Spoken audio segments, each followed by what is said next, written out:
WPC flooring is a new type of environmentally friendly composite material made from wood fibers or wood flour mixed with plastic, usually polyethylene or polyvinyl chloride. This material is heated, extruded and cooled to form flooring sheets that combine the natural beauty of wood with the excellent properties of plastic. WPC flooring has several advantages.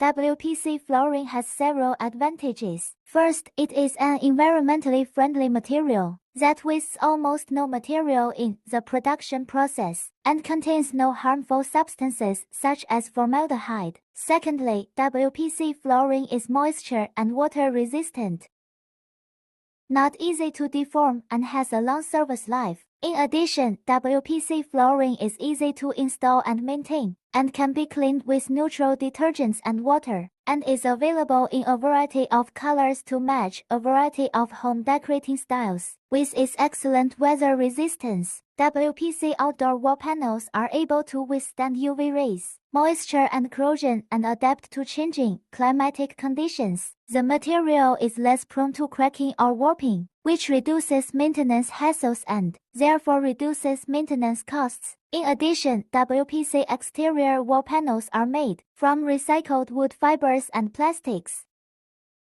Its prefabricated panel design makes the installation process quick and easy, saving construction time and costs. Finally, WPC exterior wall panels mimic a variety of wood textures to meet individual aesthetic needs, making them both beautiful and practical. Specifically, WPC outdoor wall panels have the following characteristics: waterproof and moisture-proof, solves the problem that wooden products are easy to rot, swell, and deform after absorbing water and moisture in humid and watery environments. Insect and termite resistant, effectively eliminates insect harassment and prolongs service life. High environmental protection, recyclable, saving the amount of wood used, aesthetically pleasing and diverse.